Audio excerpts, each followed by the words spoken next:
triggers and spoilers. All right. We're giving credit where credit's due. That's right. We got this off of YouTube, which we are on YouTube. So this is a YouTube within a YouTube. It's YouTubeception. Are you awake? Did you wake up? Whoa! Crazy! Whoa. All right.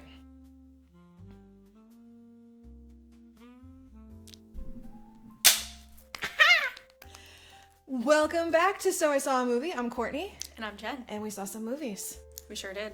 Jen goes first. So I saw a movie. What movie did you see? I saw Bring Her Back. Did she come back? Kind of. A little bit, you know. Who was her? Kathy. Oh, classic Kathy. Kathy's just like such a white lady nurse name to me. Oh my god, it is. Like, I've met so many Kathy nurses. Yeah. I don't know what's up with that, but yeah. So, I want to just, yeah, true. I want to just give a quick little shout out to On Tap with Lou. He was the one that recommended this movie to me. Hell yeah. And hats off to you, sir, because it was excellent. It was really, really good. If you like horror movies, I would certainly recommend it. If you're like Courtney here, do not watch it. Do not watch it if you do not like scary movies. Especially if you don't like gross stuff, certainly don't watch it. So I gave Courtney her lovely little warning. Say no. Just say no to Bring Her Back. Just say no. If you're a chicken like me, that's what you can do. Yes. Okay, so Courtney let me borrow the iPad. Thank you. I've got Noti Doos. This is an A24 film. Goes Artsy. without saying. Yeah. Artsy 24. That's what I know about that. Yep. And it was directed by those two brothers. The They Philippou did, brothers. Talk to Me, and then this one. So I haven't seen any of their other movies. Sorry. Because I'm like, A24 is good, like, but I feel like I only watch A24 when someone else is making me watch A24. So, just for the record. But anyway, it starts off in, like, West Australia. So I was really thrown off by that. Is that why the top of the note says "nar"? Yes, yes. Because they, like, open up the scene, and there's this girl standing at, like, a bus stop or something, and then there's all these girls, and they're like, "Nar, nar, nar," and I was like, nice. That's amazing. It was really good. It set the scene really well. I was like, oh my god, this is terrifying. Holy This shit. is so scary. For an American? Oh goodness. So, yeah, that was fun. So there's this girl, and her name is Piper, and she is disabled. She's blind, but she's not like, saucer plate eyes blind. Like, she's more like her eyes are all fucked up, and she says she can see light and shapes. So I'm legally blind. I am legally blind. So she's at the bus stop, and there's these girls there, and she tries to talk to them, and they kind of like make fun of her. And they're kind of mean girls, and I was like, relatable when I try to make friends. But anyway, so I was like, damn, that sucks. Yeah, I totally made fun of you first. Well, Courtney's special. She's different. She's not like other friends. She really isn't. And she's not like other girls. Not Courtney. But yeah. Yeah, anyway, so, ow. She's got, like, these eyes that kind of go everywhere, which I think she's really beautiful, though, I have to say. Like Steve Buscemi in, was it yeah, a little bit. Mr. Deeds or something, where they're all awesome. It's a little bit like that, and it gets kind of confusing to me because I thought at one point that it was just one eye that did that, but it's both of them. They kind of go all over the place. But enough about that. She's blind, and but I think she's beautiful. I was like, wow. Another fun fact about A24 films is they usually use actors and actresses that are not super well known. So I'll just go ahead and do a quick little. What I like Paul Rudd and Jenna Ortega. Well, I guess that one doesn't. That is a strange A24 film, in terms of like, it seemed out of the norm. So. And Tay Leon and Eyebrows. Yeah. That had a crazy cast. That had a crazy cast. Sorry. But A24 usually doesn't. Like, they use like low-key actors and actresses. So I thought, So I don't really know anybody in this movie, except for... Sally Hawkins. Well, I'll get into that, but except for this one lady, she seemed recognizable. I don't know what she's in, but, like, she's in stuff, I think. Pretty sure. I don't know. So Piper, she's at the bus stop, and, like, these girls are kind of mean or whatever. And then there's this guy that comes over, and he's, like, this tall white boy, and he's got curly hair and whatever. And he's all like, oh, Piper, what's going on? And she was like, because she can't see, she asks this guy, she's like, do you think they liked me? And the guy looks over her shoulder, and he sees that they're making fun of her, and he's like, yeah, they totally loved you. And then she says grapefruit, and he was like... I don't remember what he says, but grapefruit is the code word for these two characters for when you're supposed to tell the truth. Oh, okay. I've seen this in other things. Yeah. I forget where else I've seen that. I don't know if it was a book or, it's like the code for like, nah, bro, be fucking real. Yeah, like, be so fucking real right now. Yeah. So, and then we find out that that's her stepbrother, and his name is Andy. I think his actual name is Anthony, but they call him Andy throughout the whole movie, which I was, like, waiting for an Andrew. I've never really met an Anthony named Andy. No, they're all Tonys. Right, that's what I'm saying. That's what I'm saying. So I was like, But anyway, so they get home, and their dad is, like, not responding to them, like, so, but they hear the shower running, so they get nervous, and then they, like, open the door, like, they break into the bathroom, and they find out that their dad has passed away. In, like, he's, like, laying there, and he's fully nude, so you see full frontal nudity, and he's got, like, stuff coming out of his mouth, and he's all, like, super dead. And, because Piper can't see what's happening, she's, like, calling out to Andy, and Andy's, like, catatonic, because he's looking at his dad on the floor, dead as fuck. And then she said something like, but he just got over chemo or something, so we're supposed to believe that... Damn. Yeah, we were supposed to believe that he was not healthy. He got healthy at some point, and now he's suddenly and tragically... tremendously unhealthy. Yeah, super dead. So, long story short, they now have to get into foster care because Andy does not turn 18 until 3 months from now. Oh, no. And of course, he wants to get guardianship because he Right. loves his sister. He's, like, super overprotective about his sister. And the cute thing about the grapefruit thing is that he... just wants to make things nice for her, and she even says that a couple times in the movie, like, stop trying to make things nice for me, because he says later on in the movie, I lied because I didn't want you to know how ugly the world is. And I was like, damn. So they have this really, really touching relationship.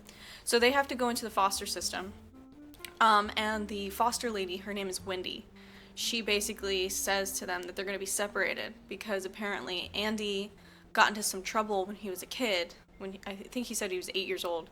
They don't get into, like, what happened or what he did, but he just got into trouble, I guess. And that's why the foster lady wasn't going to take both of them. But the weird thing is that she does take both of them, so I thought that was strange that that Wendy, the foster lady, was like, no, she's not going to take both of you, but then they get there and the foster lady does. That's fine. Yeah, I was like, okay. We love a problem child. Yeah, she was like, whatever, it's fine, it's totally cool. So, so they show up to this house, the foster lady's house, and as soon as they get there, the music is blaring, like, it's super loud. It's like some party music or something. And because Piper is obviously blind, she touches everything. So this is, like, a common theme throughout the movie of her, like, touching stuff. And I just it was really powerful imagery for her to be walking into this new house and getting a feel for it. And the music being so loud, like, her feeling the vibrations and stuff. So I was like, wow, this is really wonderful. And then the foster lady, she, like, introduces herself. And we find out basically that she had a daughter that passed away. Her daughter was also blind, and her daughter was named Kathy. Okay. So, and so anyway, so they're walking around the house, and she goes like, "Oh, you should meet my dog." And then I forgot what the dog's name was, but it was like a little Pomeranian or something. And so she asks Piper to reach out her hand and touch it. And the lady starts, like, barking, like, ruff, ruff, or whatever. And then she's like, haha, she's stuffed. So she's touching a dead Like a taxidermy dog. Like a taxidermy dog. She's like, I know, I'm weird, I'm funky like that, so wow, quirky. how quirky. Yeah. She's like, yeah, I just couldn't bear to not have him with me. So it's like, huh. And then we meet a little boy who looks like Woody Harrelson if he had been in Vietnam. So that this boy has like, he's like literally this all the time. And he literally looks like Woody Harrelson. So, He's seen some things, man. he has seen some shit. And she's like, oh, that's just Oliver. He's been catatonic since Kathy died. Like, he doesn't talk anymore. He's selectively mute. And so, obviously, Andy is like, ugh. And then Piper's like, tell me what he looks like. And he's like, oh, he's smiling at you. Not true. It wasn't true. Like, oh, he's smiling at you. And then the foster lady knew that Andy was lying to Piper about his description. And she was like, oh, yeah, and he also has bright red curly hair, which he didn't. He had a bald head, like a shaved head. And so, you know, Piper is like all happy-go-lucky because she's in this new house and she can't see anything. And, you know, this lady's kind of quirky, but she's nice and she feels like she's cool. Like she's playing the cool mom sort of. This card. lays the groundwork for a really fucking weird movie. It really does. It's as soon as we get to this lady's house, you realize how weird this movie's gonna be. Like you just already know. I'm gonna dress you like Kathy and treat you like Kathy, and I'm gonna call you Kathy. That's and exactly you're gonna what be happens. Kathy now. Yes. And here's another really fun and weird tidbit. So she takes them to their rooms, and obviously Piper gets Kathy's old room, which Kathy didn't have a door. She had the beads, the classic beads. Yeah. This is so psychologically fucked to me, specifically because for a blind person, I would imagine, you walk through the beads and it gives you almost a sense of a door. It gives you a sense of safety. But since you're not thinking about being seen all the time, people can come up to your door and look and at you. Watch. Yeah, and just watch you through your beads. But you feel safe because it's kind of like a door. Interesting. Which I was like, oh my god, the fucking psych shit from that. I was like, whoa. Because like my first thought was like, oh, so you can hear when someone enters your room That because too. it activates the beads, but like that's still not privacy. No, it's not. But it can feel like a sense of privacy. So it makes you put your guard down, I would imagine.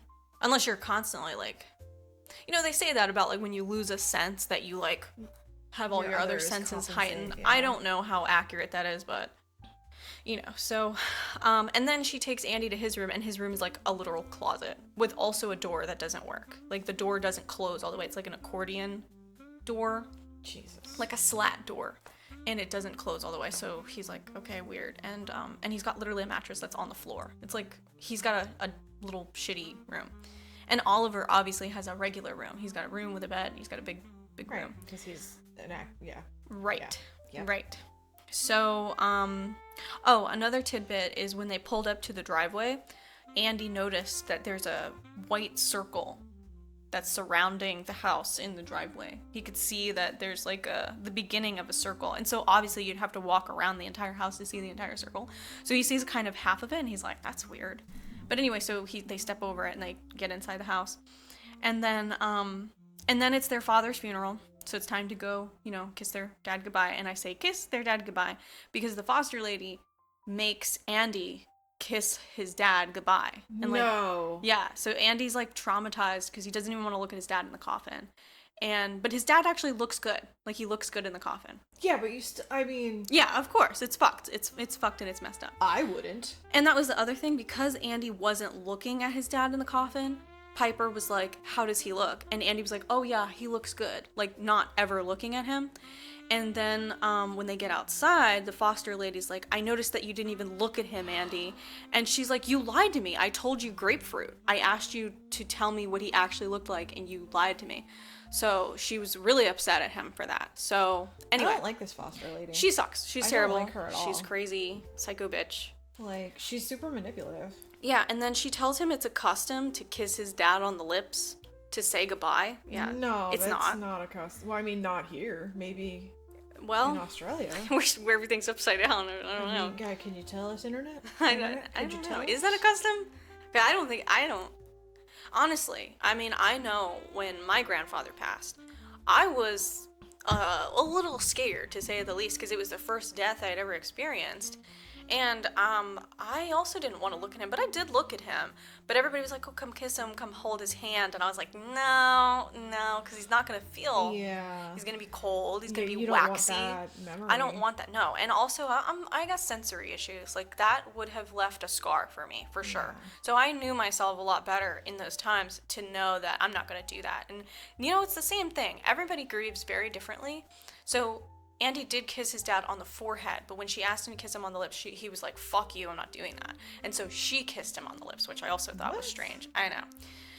So anyway, then they get in the car, and the foster lady's like, oh, you guys are so depressed. Like, a funeral's not just about death. It's a celebration of life. So what do you guys want to do? What's going to be fun? What can we do? And she asks Piper, like, what do you do for fun? And Piper says, kick Andy in the balls. Ha ha ha. And then she asks Andy, what do you want to do? And he goes, I want to get hammered. And she's like, let's get hammered. Which nobody expected. They weren't expecting her to be like, yeah, we should just drink some fucking alcohol. But it's also Australia. Like, so I don't know how the alcohol laws are there. Because, like, I know in Europe you could be, like, 16 and drink? Yeah. Or something. So I was like, I don't know. Different strokes, different laws. I have no idea. Yeah. So they get hammered. Like, oh, sure, and he couldn't get guardianship, so yeah, he's like, yeah, he's totally a great alternative system. Yeah, I mean, honestly, I'm not gonna. You know what? Never mind. That's illegal. I'm not gonna say that. So yeah. So okay. So they get in the house and they get fucking really drunk, and they even let Piper have a shot. They don't really discuss, like, how old Piper is. I just know that she's younger than Andy, like, by some years or something. So, we just know that Andy's, like, older. We also know that Oliver is 10.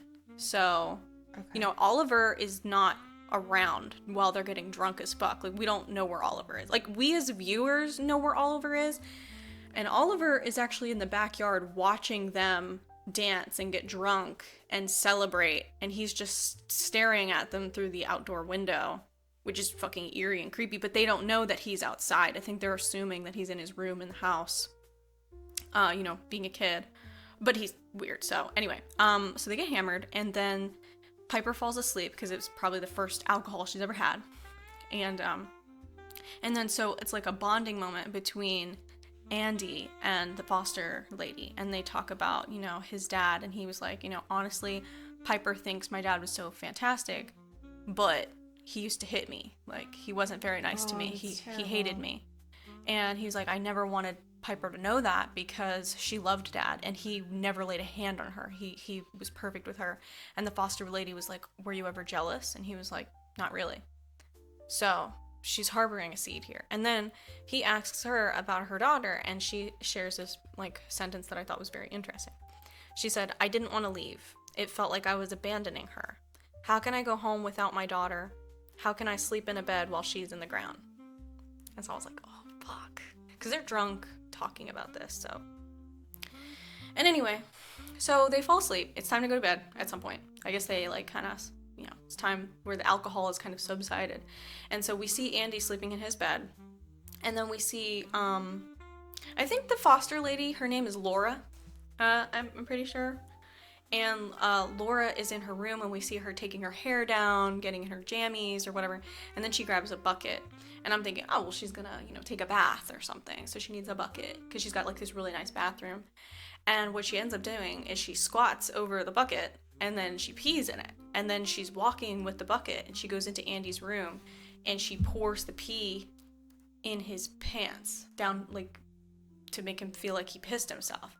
And then she gets his phone, and she, like, uses, the retinol, whatever the fuck, and gets in his phone and deletes pictures that he took of Oliver, of the house, of, all these things. So all these things that Andy took pictures of, she gets rid of all of them.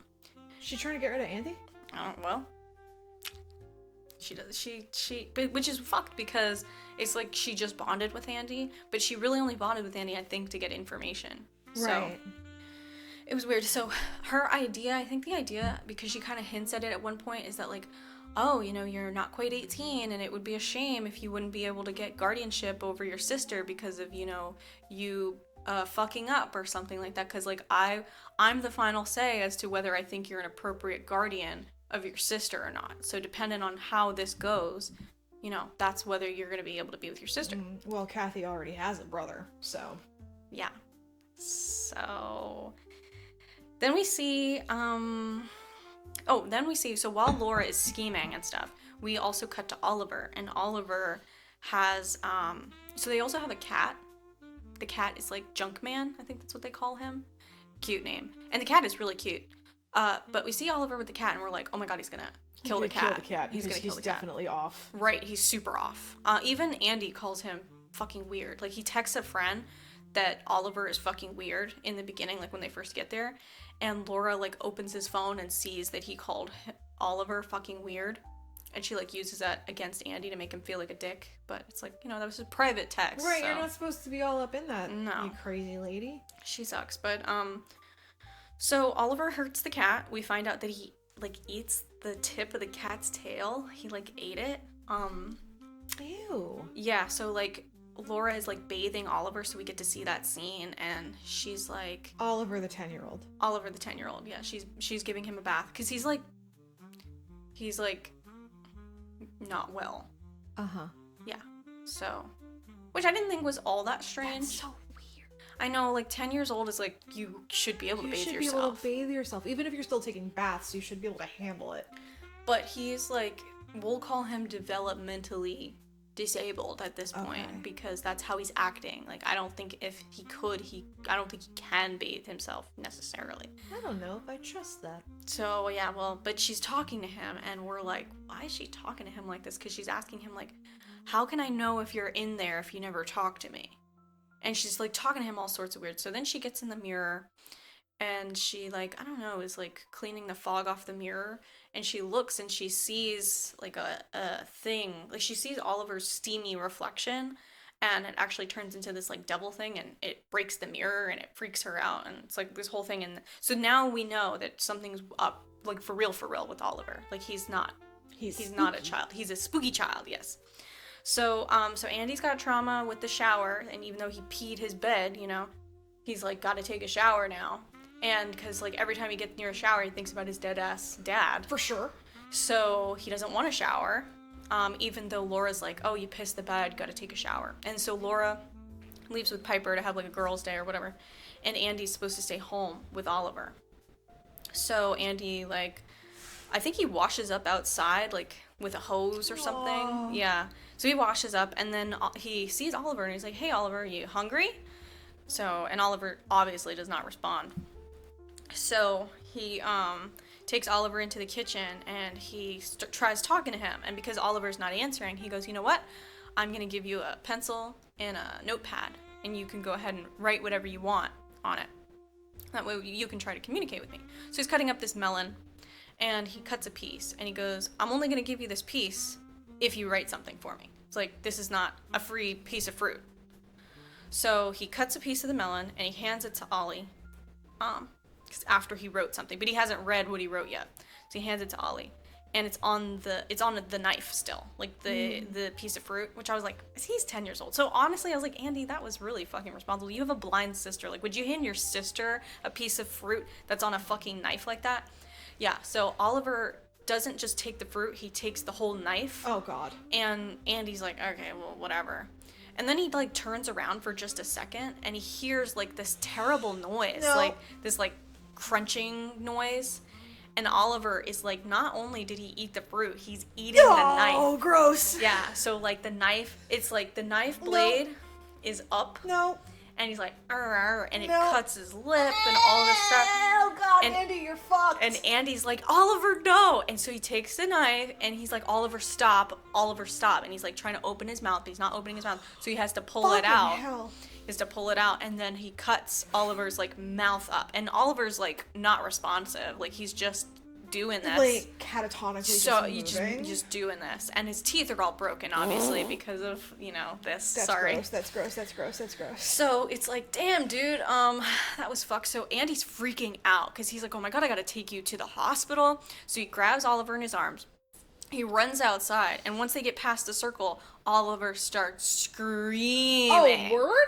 Yes, he's screaming, and then so he places him on the ground, and he's like, Oliver, like, what's going on? Like, we gotta get you to a hospital. And Oliver's screaming, and then there's like this gurgling and like movement in Oliver's stomach, and Andy's like, what the fuck? And he lifts up his shirt, and he sees all this stuff going on, and he's like, what do I do? What do I do? He panics. Of course, and okay, so as he's panicking and as he's seeing the gurgling, Oliver starts talking. He's like, where am I? Who are you? What is going on? Through his, like, bloody mouth and everything. And just as this happens, that's when they pull up to the driveway. And Laura's like, what have you done, Andy? Of course. What have you done, Andy? Oliver, oh my God, what's going on? And so Andy's covered in blood. He's catatonic. He, like, doesn't even know how to respond. Piper goes straight to Andy and is like, everything is going to be okay. Like, we're going to get you help. Because apparently Laura has been feeding Piper, like, your brother's wetting the bed, he's not doing well mentally, he's not taking showers, all sorts of stuff, and, planting those seeds. So Piper is worried about her brother at this point, and then all that stuff. So, yes. So then Laura takes Oliver inside, doesn't take him to the hospital. What happens when he crosses the white line? So when he comes back into the circle, I guess he stops talking. He's back to being like kind of whatever. So he's not like screaming anymore. So he's not screaming like, anymore. Calms. Kind of, but it's more complicated because he calms, but he's not like completely like back to how he was. Right. So she grabs him, takes him in the house, puts him on the bed, and now it's just Laura and Ollie. So you have Piper and Andy in one room, and you have Laura and Oliver in another. And Laura puts on the TV while, like, Oliver is, like, crying and sobbing. She puts on the TV and she watches this, like, fucked up video of, like, some kind of cult activity with some kind of ritual going on. And I guess she's refreshing her memory because then she goes over to Oliver and she starts tracing circles on his forehead, and this is what gets him to go back to being completely catatonic. Like, sedated without the medicine. Yes, and then we find out that Laura also took a clipping of their dead dad's hair while he was in the casket, and she feeds it to Oliver. What? Yeah. So then, at some point, like, I'm not sure, stuff and things, and then it's time for Andy to try to take another shower. So Laura's mad at him, obviously, because you fucked up Oliver or whatever. Well, listen, no one told him to chew on the fucking knife. Yeah, for real. Like, come on now. But I will blame Andy for that a little bit, because, like, hello, that's super irresponsible. I don't know. I feel like I held a knife without chewing on it at 10 years old. That's true, too. Like, 10 is not, like, it's young, but it's like you could be left home alone young. Like, yeah. It's not like, okay, here comes the airplane young. I would only say he's got a special circumstance by being so, weird. Yeah, right. But, whatever, to each their own. So, it's time for Andy to take another shower, and he's taking a shower, but he's got his clothes on. So you could tell, like, he's not comfortable. He's not comfortable. So, and then he, through the steam, he sees his dead dad, like, not like regular dad, like dead corpse. eyes, corpse dad, yeah. And his dad, and he's like, Dad? And then the thing talks to him, and it says, she's gonna die in the rain. And then he, like, gets out of the shower to see if what he's seeing is true, because he's only seeing it through the shower door. And he gets out, and he sees that his dad is literally standing there. And he tries to run, and he slips, and he hits his head. So then we wake up with Andy in the hospital. Bro can't catch a break. So it's like we take Andy to the hospital, but we don't take Oliver to the hospital. Well, of course. No, because Oliver has a gurgly stomach. Yes. He's got something going on with him, so... And he needed his cootie shot to just be better. So she's just circle, dot, dot. Yes, That's it. That's exactly what it is. Done and done. That's 10 years old, baby. It's exactly what it is. So Andy's now in the hospital, and he's all fucked up. That wasn't cooties, it was head trauma. Yeah, and she's all like, well, you got a concussion, and, he actually tells Laura what he saw. He's like, I saw my dad, and he told me that Piper's gonna die in the rain. You need to keep her inside, because it's raining as Andy's in the hospital. So he's, like, nervous. And she's like, don't worry, I promise, I'm gonna keep her inside. And of course, as soon as it rains... Meanwhile, back at the ranch... she takes her right outside, and she's like, let me show you some stuff. And she takes Piper to this, like, shed out in the by the pool, and she finds some old stuff from Kathy and like puts her in a sweater from Kathy. I knew it. And tells, you know, Piper like, oh, this is how Kathy used to wear her hair, so she puts her hair back. And then you know, she basically is like, what if you called me mom? And Piper's like, This is so familiar. But but that's the thing, like, Piper is liking the attention. Like, she's liking the maternal stuff. Because I mean, you can kind of gather that she's around Andy and she was around her father, but we don't really see a maternal figure. Yeah. Right, so she's lacking that in her life, so Laura is kind of putting that. So she wants to call her mom, but she doesn't really, because she knows it's weird, but she likes Laura. So it's like this really complicated, fun dynamic. And then I guess, like, Piper senses that Oliver is there. Like, she doesn't feel him, she senses that he's there. And that's probably like when you can kind of feel someone staring at the back of your head. Exactly. And Laura's like, oh, that's just Oliver. That's just, don't even worry about him. Typical Oliver. And then she says something to Oliver like, not yet. And it could be because Piper can't see anything. She's like, oh, not yet. And she's like, nothing, sweetie. It's just Oliver. It's like totally fine. It's totally chill. And then, so she's like, hey, Piper, put out your hand. I feel like if I was a blind person and somebody was like, put out your hand, I would never put out my hand. Like, what? You better tell me what I'm about to touch before I put out my hand. Exactly. So she's like, Piper, put out your hand. It's just like, and then she guides Piper to this like chest freezer thing. And she sticks her hand in the freezer and she's like touching something. And she's like, it's crusty, it's cold. She's describing what she's touching. What she is touching in that freezer is Kathy. I knew it! I fucking knew it! Yeah, Kathy's in the freezer. And she looks terrible. She she's in a freezer. Yeah. Well, like, terrible, like, she's disfigured, like, she met a very violent end before she got stuffed in a freezer, or just terrible because she's dead and in a freezer? She's dead and in a freezer, but she doesn't even, like, look that bad. She looks very leathery, and she looks, like, skeletonized, but, like, she has skin, but she has no fat. She has, like, she's, like, this close to being a skeleton. Very close. So, dehydrated. She's super dehydrated. Yeah, she's jerky Kathy jerky, teriyaki style. Yeah, it's teriyaki style. Oh, I forgot to mention that the thing that Oliver wrote on the notepad, he wrote bird, and Andy was like, bird, like, what the fuck?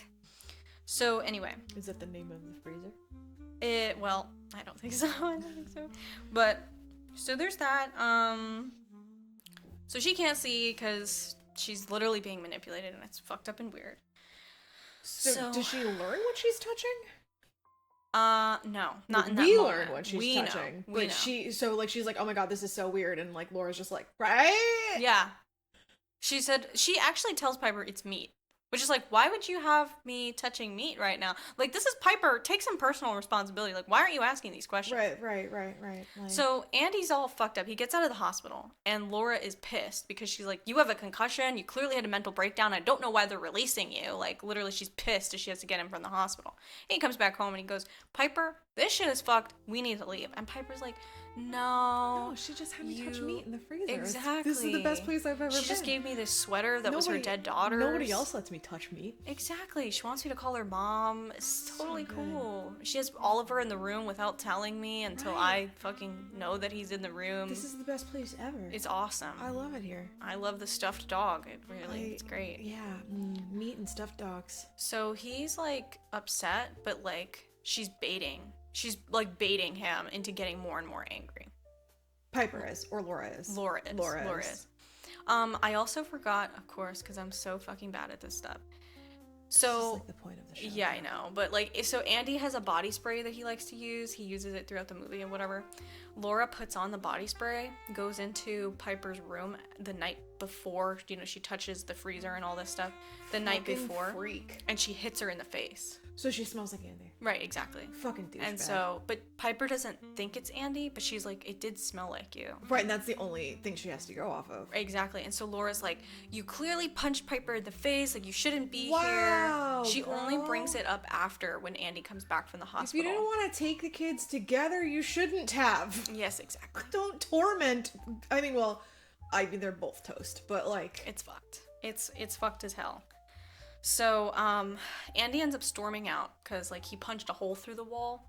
And that's justified. And because Piper can't see anything, she can only hear Laura's putting it on. She's all like, oh, he's attacking me, blah, blah. And it's like, that's not what's happening. But because Piper obviously can't see, she doesn't know. So Andy's like, you know what, fuck this shit, I'm out. So he leaves. He goes straight to the adoption lady, Wendy. And she's like, he's like, this shit is fucked, and you brought us to a crazy lady. And she's like, no, you don't understand. Laura has worked at this agency for 20 years, and after she lost Kathy, she had to retire, and she would never hurt children. Like, you don't understand. So while Andy's waiting to talk to Wendy, he's like sitting in the waiting room, and he sees this bulletin board of like missing children, and he sees a boy that looks just like Oliver, right, but with long hair. He had long hair at one point, and his name was Connor Bird. Yes. Yes. Yes. Yes. Yes.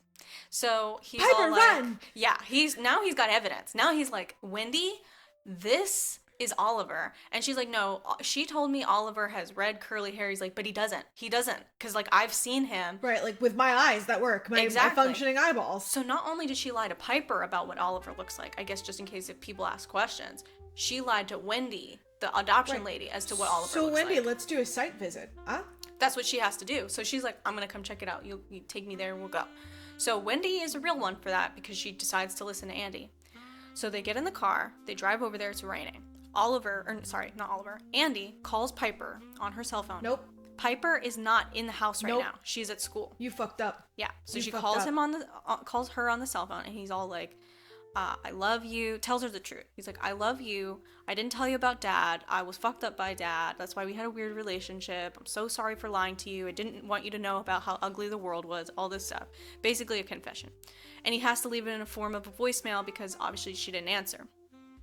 So now we know that Laura is listening. So he doesn't say, like, we're on our way to come check you out. But Laura is surmising. She hears the voicemail. She's surmising what's going on. She cleans up the house, right? No. She cleans up the house. She puts Oliver away. Like fucked up Oliver. Actually, I think she puts Oliver in the shed because today is the day where stuff is going to happen, and I'll tell you about that soon. But today's the day that stuff is going to happen, so she puts Oliver in the shed with Kathy. And then, so Wendy comes to the house, and Laura just got out of the shower. So, prior to Wendy and Andy coming over to do the site, whatever the fuck, Oliver attacks Laura. Like, he bites her on the arm.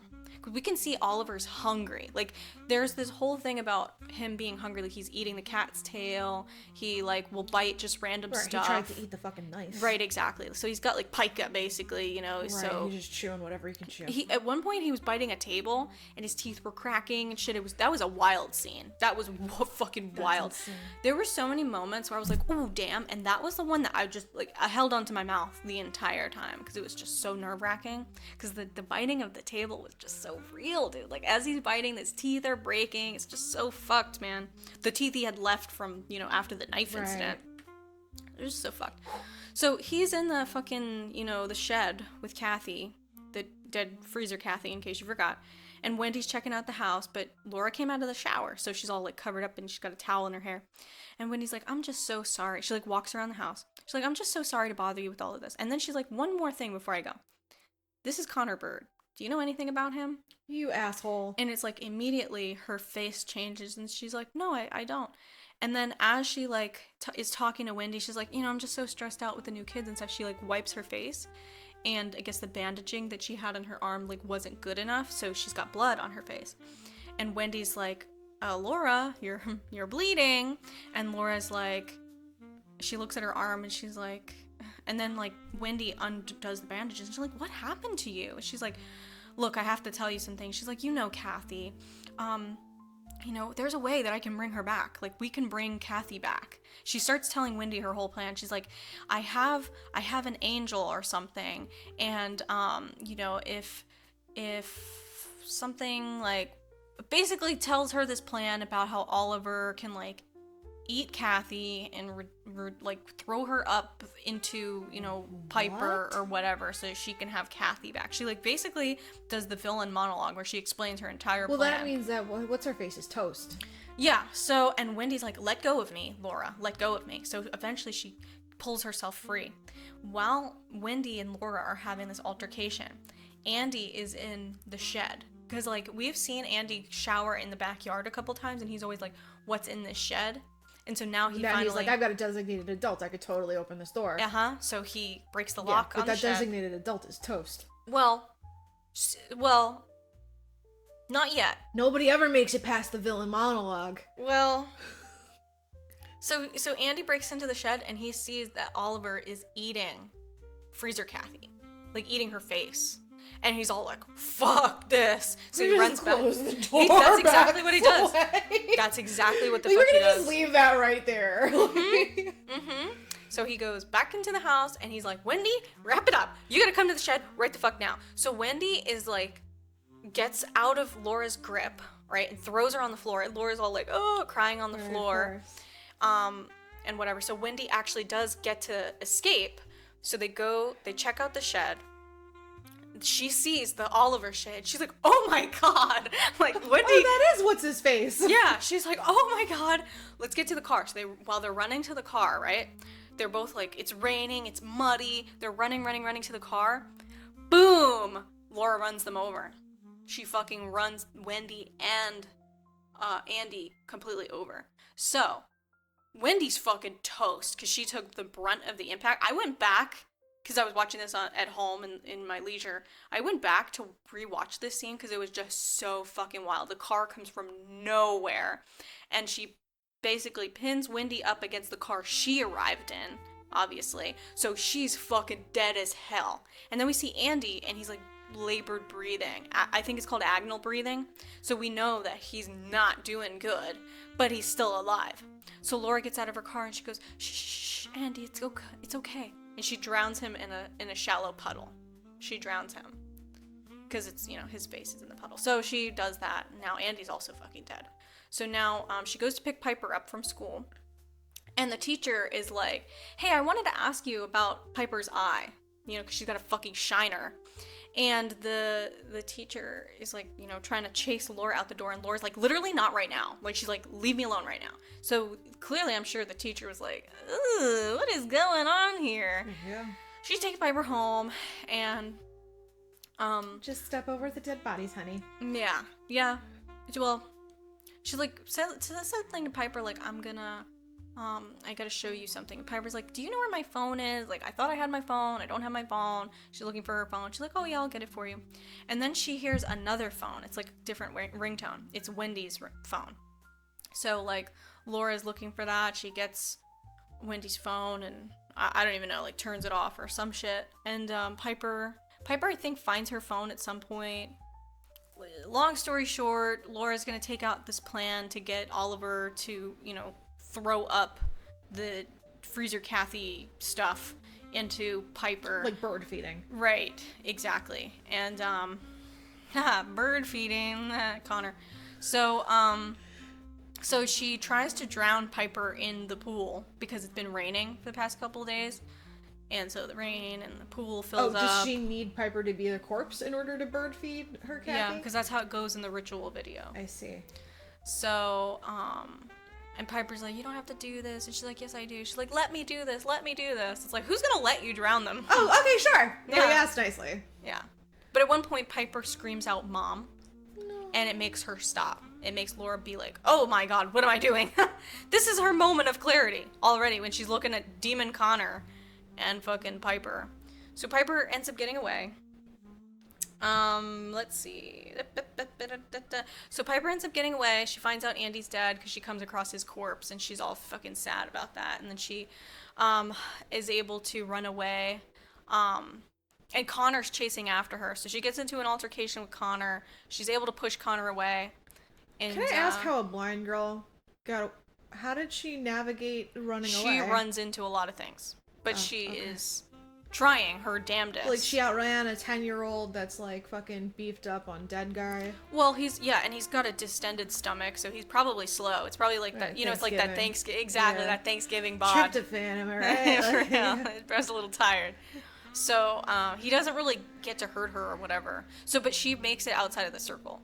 So then Oliver, like, sees the circle and he decides to step out of it. Like, I don't know how or what, or, like, because at this point he's a demon, or whatever he's supposed to be, because Laura calls him an angel, so who knows. But he makes the decision to step out of the circle. And as soon as he does, he collapses to the floor, and he's all like, ah, because that thing is, like, grumbling up in his tummy and stuff. And Piper actually is able to flag down a passerby and gets a ride. And then we pan back, so we have Connor, who's now Connor instead of Oliver. He's laying on the floor outside of the circle, so he's back to being, himself. And then we have Laura. She takes Kathy out of the freezer, what's left of Kathy, and she just lays with Kathy in the pool while the police are searching for her. And so that's like the closing scene is Kathy. It's like that she's given up. Right, exactly. The closing scene is that Laura's holding Kathy in the pool, waiting for the police to come and get her. And then Piper is in a car listening to Andy's voicemail. And then Connor gets discovered by the police, and he tells them that he's Connor Bird. And then, yep, that was the end of the movie. You're right, it is very much a not Courtney movie. It's definitely, and it's so gory, it's unbelievably gory. There's cannibalism, that's not me. Yeah, so honestly, it reminded me of Hereditary, so if you liked Hereditary, you're gonna really like this. They both had this, like, culty element that you get to find out later. There was lots of symbolism in this movie, too, between Courtney brought out a great point about Connor Bird and the bird feeding. And then you also have, the mom's fingernails are always painted purple, and Kathy's favorite color was purple. She had the purple sweater and all this stuff.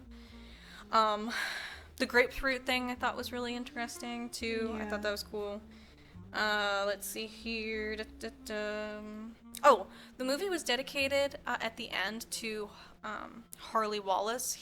I guess they did a dedication to him at the end, and I found out, I did some research, that was a close family friend to the directors. The directors of this movie are brothers, and so I guess that was a close family friend that had passed while they were filming this movie. And they said that death had heavily affected them, and they decided to really push forward the message of grief, because that's obviously what this whole movie was about. Right. How people grieve. Yeah. So, yeah, and then one of my favorite movie reviewers of all time, love him, Adam, Your Movie Sucks. He gave this movie a 7. So that's how you know it's good. Because, like, he almost never gives out anything higher than, like, a 5. So, wow. Kudos. Great movie. Fantastic movie. Definitely go watch it. That's interesting. Oh, yay. So parts of it kind of reminded me, I'm going to need that. Oh, my bad. Parts of it kind of remind me of, like, I don't know if I heard it on, like, My Favorite Murder in, like, the early, because, like, that's the only other podcast I've ever listened to other than ours. Like the whole, like, having a lost, it's just so familiar. I don't know if I read it in a book and it's just like a popular theme, because, like, I know, like, foster stuff is pretty popular because, so many things do and can go wrong in foster care. But, like, the whole, like, foster mom or whatever going through grief, or foster family going through grief, and then taking in a foster kid and, like, okay, you're the stunt double now. Like that whole thing is super fucking familiar. Like, yeah, that's how people get, like, they get, like, a dog dies and they get the same type of breed. Right. And that's like, oh, I own only Pomeranians, and they get a Pomeranian every single time because they couldn't handle the death of the first one. Yeah. So, like, that sort of thing is, like, hella familiar, and I'm like, that's just, like, really fucking interesting and terrifying. But, like, a lot of this was, like, just very, like, familiar in that way, I guess. And, then you were like, and then I just started chewing on a knife. I'm like, I definitely didn't see this movie. Like, yeah. 100% would have noped out of that. And that's before the cannibalism, because that's a hard no for me.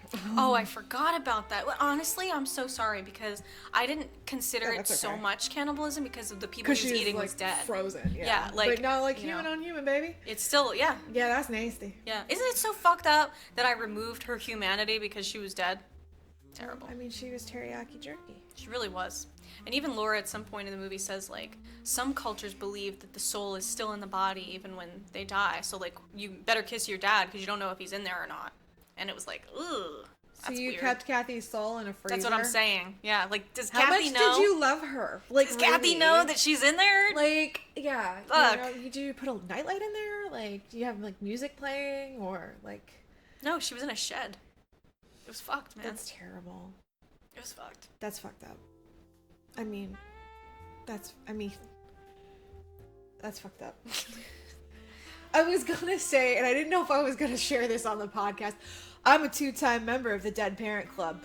And I wasn't gonna let it out when you were like, yeah, kiss your dad. I'm like, no, not me.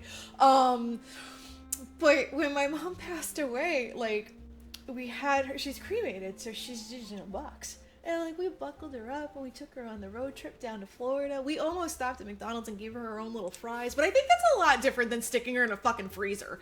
Oh, like, sure. It definitely is. So, like, I had her buckled up with McDonald's. Like, we were going to take pictures at south of the border.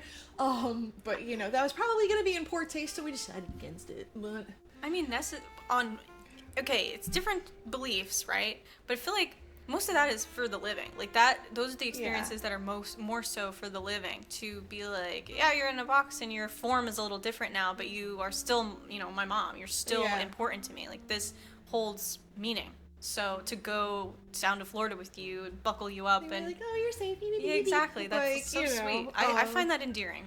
Yeah, like, that's different than being like, you just stay in the fridge. Yeah, that's fucked up. Got a nice crisper drawer for you. Like, or propping them up and taxidermying them. That would also be terrible. Wild. I read a book where that was, like, part of it.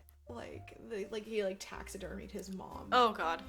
Yeah, it was a Brynn Weaver book. She's awesome. Definitely not something you would think that I would read, but it was fucking hilarious. I know you read scary stuff. I just know you don't watch scary stuff. I know, I can't watch it. Like, something with the fucking violins going like, me. Yeah. And I'm like, no! Like, yeah. I can't do it! Yeah. So that, it sounds super interesting, but you're saying that it's gory, it's got cannibalism, there's no fucking way in hell that I would watch this. Like, under zero circumstance would I watch this. Like, I will leave. I care about you, so don't watch this. I will not. So I saw a movie. What movie did you see? Monolith. It's a sci-fi thriller in 2022. I think this is like the second sci-fi thriller that I've done. And it was zero scary. Nice. It was supposed to be scary. It was zero scary. I find aliens kind of like nerve-wracking because I'm scared of like how we represent them, and I don't want them to see it and be like, "Fuck you, humans!" Like, I'm still of the belief that they're gonna just like fucking go past us and lock the doors. And like, it's a safe option. Like, that's pretty good. We're not landing there. They'll fuck us up. Like, not like we're so big and tough, but because we're like the crackheads trying to wash your windows. You don't stop. Like, in the bad neighborhoods, you don't actually stop at the stoplights. You just keep rolling because you really want to keep your tires on your car. That's us. So that's my belief. It was, so this was, it was spoiler to all of the spoilers you're about to endure. Aliens, but not really. Okay. So you don't, see an alien, spoilers, but, so essentially, I'm gonna give you about the film. I watched this one twice. So for as unprepared as I was last episode, I overcompensated so much that I normally keep my notes on Google Keep, and I ran out of space. So I moved it over to Apple Notes. Right, Apple. Product placement like Wayne's World. Buy us stuff. So it came out in 2022, sci-fi thriller. It premiered in Australia, which is actually funny. We're on the same page again. Every fucking time. Yeah, we got some Australians in this one too. God. That's so funny. We've done this more than once, and this is not at all planned. This is zero planned. So it premiered at the Adelaide Film Festival in 22, and then in South by Southwest in March of 2023. It's 87% on Rotten Tomatoes, 5.8 out of 10 on IMDb, 3.1 out of 5 on Letterboxd. So we have basically one cast member. The rest are voices. So you only see one person through the whole film. And it took me the whole film to be like, you only see one person in this whole fucking film. Damn. Yeah. So, we open up. Okay, I'm gonna actually read you the Rotten Tomatoes summary because it that's lovely. I feel like I don't know. Should I do my action voice? Nah, fuck it. It's up to you. While trying to salvage her career, a disgraced journalist begins investigating a strange conspiracy theory. But as the trail leads uncomfortably close to home, she's left to grapple with the lies of the heart of her own story. Okay, that was ambiguous. It is. It's like, I'm going to tell you something by telling you nothing. So... trying to figure out where to start, because starting at the beginning just seems so stupid. But I'm going to. So we open up, it's like a close-up, and it looks like a mesh thing, and because we podcast, I know we're looking at a microphone screen. Because, like, when you're all up in this thing, it's kind of like, oh, that's fucking weird looking.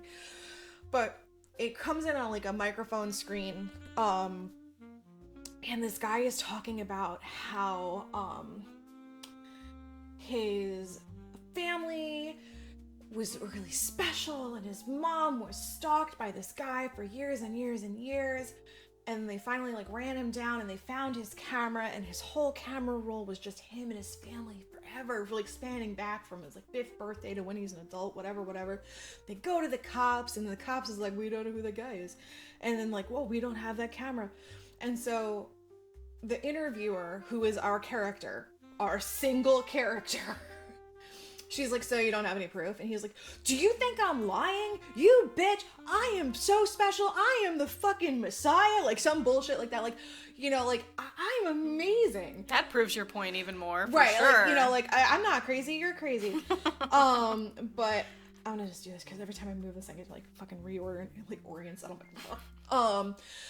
he's like, I'm not crazy, you know, I'm, like, you know, whatever. It's just something stupid. I didn't write it down.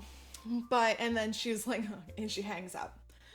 And then, you know, before you know, you get the opening monolith. You know, she's like, I want to tell you a story. All you have to do is listen. Nice, I can do that. Right? Right. So, you know, we're seeing her, and they're talking, I'm trying to remember how this really goes. It's her that we see. She's one person in one location through the whole movie. And then you get other voices that come in. You get like her partner's voice, you get to hear like her dad, and then you hear who she's interviewing.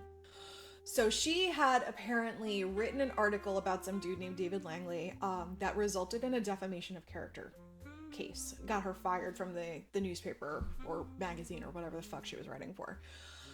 Because she didn't do her due diligence and research properly and get credible sources and all of that stuff that you're supposed to do. Right. Before you accuse people from being terrible. We don't know what the fuck he did. You could do that now, though. You could just say whatever the fuck you want now. Whatever. Whatever. You quiet, Piggy. Like, you know, like, you could just say whatever. Doesn't matter. Respect other people. Get the fuck out of here. This is America. Vaccines cause autism? You could just say whatever you want with nothing behind it. It's totally cool. I like trains because my mom took Tylenol. You don't need to have any credible sources. Ever. This is America. So she had to make like a public apology because she didn't corroborate the evidence, and then like she, you know, you're seeing her pretty much make an apology video being like, you know, the journal that I worked with doesn't share the you know, like the ethics of my actions or whatever. Like, this isn't the integrity of the journal. It was me. I'm an asshole. My bad. Whoopsie! Yeah, exactly. But now she's got a podcast. Oh. Yeah. So she's a podcaster like us. Ooh. I know. And then she starts doing these mouth exercises before she starts recording, which is not something that we do. No. But you see her go like, bow, bow. And I'm like, Mommy made me mash my M&Ms. Right. And then she's like, chew, chew, Oh, chew. no. And then she sticks 2 fingers in her, chew. And I'm like, what are you doing? We don't do that. Dude, are we supposed to do that? I don't want to do that. I don't want to do that. Tuesday. Chew, chew. Like, Oh, God. so her podcast is called Beyond Believable. Oh. And she's exploring like the unanswered stuff. Like, you know, like the truth is out there. But she keeps trying to record taglines for her podcast. She's like, Beyond Believable, blah, blah, blah, blah, blah, blah. And then she's like, Beyond unbelievable. A clickbait podcast made for bored, lonely ball bags with IQs lower than a lobotomized monkeys. And I was like, back pocket? I was like, I like that. It's a little wordy, but I feel like if I'm typing it out. Nice. Skippy okie dokie. So she's scrolling through trying to find some shit to write about, and she's scrolling through her email, and you see a lot of hate mail from like the article that, you know, got her in a lot of fucking trouble. Yeah, well. And like she gets an email from an anonymous source that's like, the truth will out is the subject. The truth will out. And on the inside, it's basically like something about a brick, and then gives her a contact number for a woman named Flora May King. Fucking weird. Floor making? Flora May. Flora. Oh, okay, got it. Like Flora flower, May, like, you know, like, oh, my name is May. And then her last name is King. So, you know, Formula King. Formula One King. Race car king. Sorry. It's my time, Jen. I didn't do this to you. No, I do it to you every fucking episode. Yeah. Yeah. I mean, honestly, though, you're talking about this, and I know it's not the same movie. At least I don't think it's the same movie. But I'm thinking about that Amy Adams movie where she talks to the aliens. She right? is certainly not Amy Adams. Yeah. Yeah. So I'm doing that. It's just some Australian chick. Nice. What's her name? Her name is Chicka some shady. Please stand up. Lily Sullivan is the actress. My note for the interview is, quote, she's the worst, dude. Unquote. She's the worst, dude. So she calls up Flora May. She's like, hey, I got this tip about this brick. Can you tell me about it? And this lady's like, what? She's like, I don't know. I got an anonymous tip. She's like, why are you calling? Who are you? Why are you calling? What do you? She's like, this is just, you know, this is like my only lead. The last guy yelled at me. Can we wait, bricks? This movie's about a brick. I mean, Or a kilo. Maybe this whole thing was just about smuggling drugs. I mean, that's where my brain goes. Like, ooh, yeah. Spooky email. Spooky bricks. Building spooky houses. So Flora May is like, I mean, I guess, sure, whatever. And she talks about this brick. But, like, as she starts talking, she was recording, like, the whole time. And, like, I think at the exact moment that I said out loud, she's not gonna tell this bitch that she's recording? She's like, oh, I'm recording this, by the way. Is that cool? And then she's like, and then she's like, I want to tell your story right. I don't want anyone to twist your words. And she's like, well, in that case, I guess it's fine that you keep recording. I would have hung up, bro. I would have been like, nah, we're cool here. You're the only one who stands to benefit me telling you this is you. Mm-hmm. And you started off by being shady as fuck. Mm-hmm. We're cool. Like, couldn't have even used a voice changer or something. Are you gonna make merchandise off this? Am I gonna get royalties? Like, you're like just how we're profiting off of. Well, we're not making any fucking money. We're spending money on this. We're in the red. Like, the stonks are down. Stonks down. But like, honestly, like, you know, like it was just like if you told me a story about your life, and I'm like, podcast. I'd let you do it. Like, you could do it. But, I mean, like, that'd be so fucked. So, like, you know, she's the fucking worst, dude. Like, so, she's like, you know, what can you say about the brick? And then, she's like, it was like 20 years ago. Flora May worked for a well-to-do family. She was doing housekeeping. She's like, you know the type. And then, like, you know, this girl's like, sure. The family was great to them, set her daughter up with a scholarship.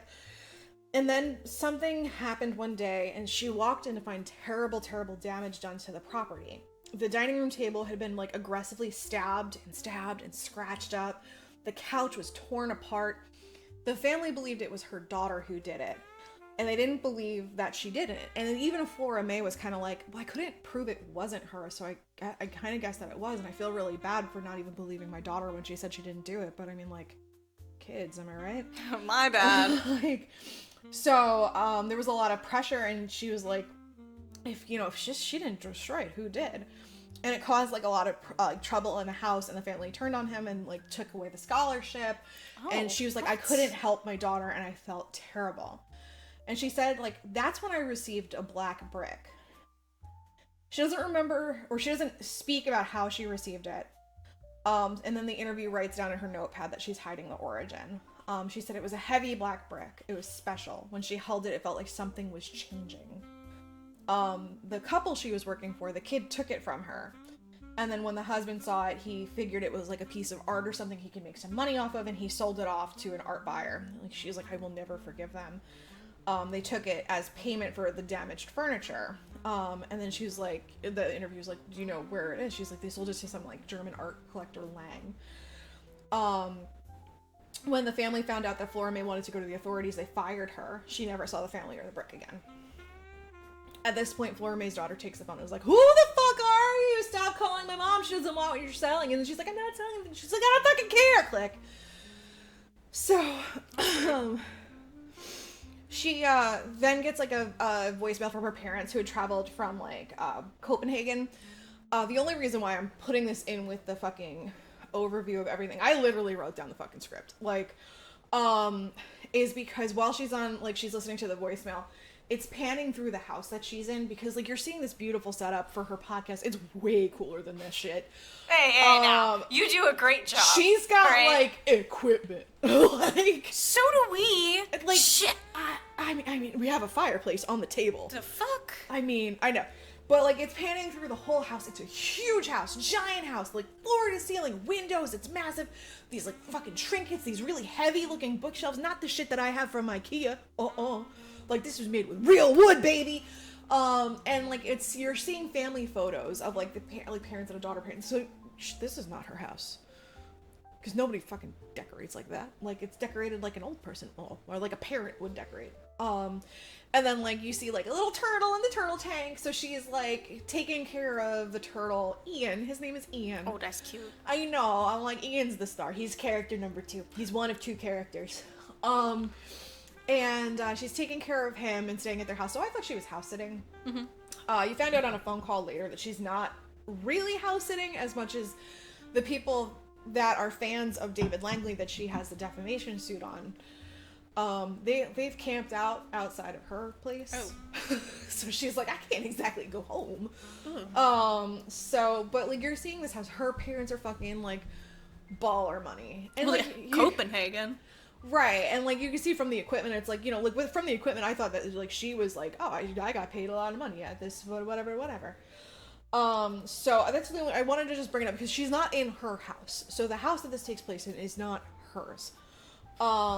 So she, you know, she finishes up that whatever, and then she's like, all right, she calls Lang Contemporary to speak with Mr. Lang. She's like, I work for a podcast called Beyond. I'm like, you have a, that was like, we work for So I Saw a Movie. I work for Courtney, and Courtney works for me. Right, like, Eilish Jen is my employer. Like, no. Like, how, like, I am just like, dude, you're the worst. She's terrible. Don't hire her. She's mine. Click. The end. Yeah, so she's like, I work for a podcast called Beyond Believable, and I'm like, I hate you. She's like, it's a podcast about hoaxes, unsolved mysteries, all that stuff. And then she starts the conversation, and then she's like, oh, by the way, I just want to let you know that I'm recording. And he's like, you're recording already? And she's like, well, you know, sometimes it's easier to ask for forgiveness than permission. And he's like, ha ha ha ha ha, truth, fine. So he allows her to continue, and she asks about the brick, and he was like, oh, I've got several bricks. He was like, you know, I've become quite interested in this phenomenon as well. He received a brick as a young man, and he's been fascinated ever since. So he knows of at least a dozen around the world, and he has a few of them. So she asked that, how he received his brick. And he was just there at his house. You know, it's black, size of a gold bar, darker than any other object, very heavy, not man-made, but not natural. And the interviewer was like, one or the other, isn't it? She's like, well, you'd think that, but no. And he took it to a friend who did like volumetric scanning, making a 3D model of the inside without cracking it open. And it's like filled with these like markings and these symbols folded in on each other. So she's like, I'll send the scans over to you or whatever. Each brick has its own set of symbols. On his, it reminds him of a scar he had when he was a small boy. So it kind of makes him think that the brick is personalized to the recipient. So before receiving the brick, he said he had a strange daydream that felt real, like a vision. A creature appeared in his bathroom, a man, but grotesque and awful, a face like wet bread. He knew that this man was his brother. The creature would never say a word, but he knows it was his brother. He felt a connection to it. His brother died as a teenager of a bad heart. And the creature in the bathtub was watching him, telling him what he'd always known, which is that a part of him wanted his brother to die. His brother was clever, strong, loved. He could never compete. So when he died, Lang felt like relieved. There's no dog here, just ignore that. After the vision is when he received the brick. So he believes that the vision's connected to the brick. The interviewer doesn't believe him, and Lang was like, fine, whatever. Fuck you, Dan. Like, yeah, like, he's like, just know this. I'm a good man. I do believe in the truth and facts. But when I held this brick, it felt like something or someone was trying to talk to me. A message from far away. And then he was like, you could find out for yourself. And she's like, oh, yeah? And he's like, yeah, for a price. And she's like, uh-huh. And then the interviewer, because she's just so smart, she takes this moment, they were having a good conversation, she was getting what she needed, he was okay with her recording it and using it for profit, ultimately. She then takes this moment to ruin the mood. So she reminds him, or brings to his attention, that the brick that he received from from this family, or from this guy, was stolen. And he's like, you could throw a stone at a gallery, or he said if you throw a rock, you'll hit a gallery of stolen artwork. It's a German pastime. And then he gets miffed at her and he ends the call. So then the next scene we see her editing the episode, which I don't know how you edit episodes, but it seems like she's doing a lot. She's got like written transcripts of all of the phone calls. She's highlighting stuff, and she's got so hers is only an audio podcast. We're just pretty fucking awesome. Got editing Jenna over here running circles around this bitch. That's right. She's amazing. Look at this set. Look at our Instagram. Oh my god, we're so cool. We do dances, and we dress up in costumes, and there's just so many things to look at. Yeah, we do it better. Sorry, beyond the fucking we butt might cheeks. not do mouth exercises, but you know what? You can see us when we talk to you. So she's editing it in fucking Apple Logic Pro or fucking whatever. This whole thing is sponsored by Apple as well. Apple, pay for us. So she's doing this audio, and there's fucking audio layers everywhere. And I'm like, this is a highly unorganized file. It was giving me anxiety. They were everywhere, like fucking everywhere. And then she's running through and she's pressing play stop. And then she gets on a clip of Florida King, where she was saying something, and she was talking about the family that she worked with, and how oh, you know the type, whatever, just kind of poo-pooing them. But I mean, she has every right to, because she went down. Mm-hmm. And then she takes the middle part of the sentence, deletes it, and then splices the audio together, so that she literally twists the words in this woman's voice, which is so much worse. Yeah. Than writing it that way. She is the worst, dude. I will stand by it. I have to cough now. Excuse me. So, she's doing all this work. She's doctoring the fucking audio. She's just really lining herself up for another lawsuit. She's great. And then she's on the phone, then she's talking to her this dude Scott, I want to say it's her boyfriend, but we don't know, and saying that the podcast is really bad. It's about a fucking brick. So he suggests that she takes a break, and she's like, I don't need rest, I need a story. And they're like, girl, you're making poor decisions. She just wants to be a girl boss. Gatekeep, gaslight. I can't do it. I'm too old. Gaslight, gatekeep, girl boss. Thank you. That's what we do every day, every day. Every day. And then she doubles down that the Langley article she wrote was important and it was the truth. And then this is where you find out that, like, you know, like, his followers are, like, camped out at the apartment. So, like, Scott's like, dude, it's okay to be tired. And she's like, I'm not tired! He's like, okay. He was like, you know, this kind of work isn't for everyone. And she's like, I just need to find the story, okay? Like, she gets all, like, mad. In the next scene, she's, you know, editing again, omitting that Flora May said that it was probably all in her head. So she's, like, still twisting all of these words and stuff. She changes the narrative vibe to be, like, a horror mystery. You know, so then it kind of reminded me, okay, there was one other podcast that I listened to, and it was S-Town, because it doesn't strike me as a podcast, because it was, like, a story, like, it was, like, a radio show story. I don't know anything about them.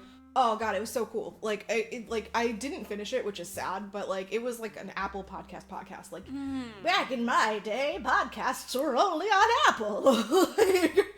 But it was like a whole story about this guy who hid his gold or some shit. So it was just like every episode you'd get a new piece of the story to be like, oh yay, I want to try and see what happens. So whereas like our episodes are unrelated, like My Favorite Murder, their episodes are pretty much unrelated. Like this is like a continuous. Yeah, it's like serialized. Like, so she kind of like puts it together like that.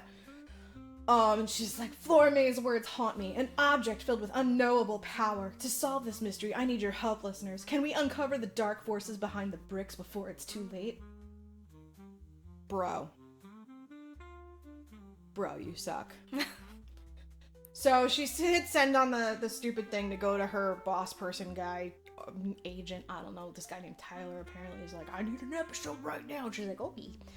And then like the scene goes to black and there's like this like weird reverberating sound. Like it's kind of like boiling water, almost like a percolator.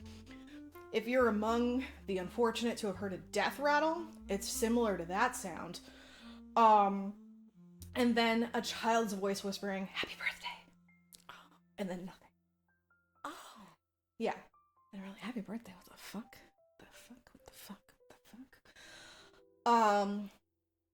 Fucking podcast pops off. That was great. Fantastic. Views on views on views on views on views. Nothing like our first episode. Hey now. Almost 100. Well, right? I mean, like, in, like, 24 hours, it's like she's got a fucking following. And I'm like, that's not... Maybe we need to talk about bricks. Maybe that's where we went wrong. We're like, you know, we didn't start with construction material, and therefore... we flopped. Like, we gotta be like, her podcast is like the History Channel after 2 a.m. for some reason, when they got the pyramids spinning. Aliens. like, amazing. So then, like, she's put in contact with a lady named Laura, who has information on a brick. She goes on to say that she's affected by visions. She calls it hijacking. It feels very invasive, very violent. But it's always when she's at work, and she's like she said, she's a financial consultant working in one of the tallest buildings in Ohio. One of the visions she had was that the whole office is empty, and she's walking through, and there's wind. Why there's wind in the fucking some strong AC, like crazy, yeah, like those are some sealed windows, bro. And then she goes into her beautiful office, and there's like fucking just paper and wind, and then she had a feeling that the feeling, like this awful feeling, would stop if she just like jumped out the window. So she does. And then right before she hits the ground, she wakes up and people are like, no, dude, you're fine. Like, she stopped eating after that. And when she stopped eating was around the time she received the brick. They all are using very specific language and saying they received a brick. They never say like, oh, a brick showed up. Or like, oh, I was walking and I saw this brick and I picked it up off the ground. It's like they all received a brick. They don't talk about how, like, it came through the mail. No, they all get real fucking testy when asked how they received their brick. We didn't think of that part, alright? Stop asking. I don't want to talk about it. It's personal, okay? It's like, it's a fucking brick, bro. It's a black brick. What's wrong with you? Like, did you go to Home Depot? Is it a paver? Like, what is it? Like, is it a kilo wrapped in a black bag? Like, what is it, though? Like, So, you know, again, it's more than just an object. It wants something from me. So they all, like, they're feeling these connections with these bricks. So, the interviewer's like, can you send me a photo of yours? And she's like, okay. So she, like, emails her a photo of it, and then, like, she, you know, posts the next podcast, and then, like, Flora May calls her and is like, bro, that's not what I said. And she was, like, really upset. She was, like, duress, like, upset. She's like, I don't want the family to hear what I said about them. Like, Right. like, they ruined my life. They could sue me. This could be horrible.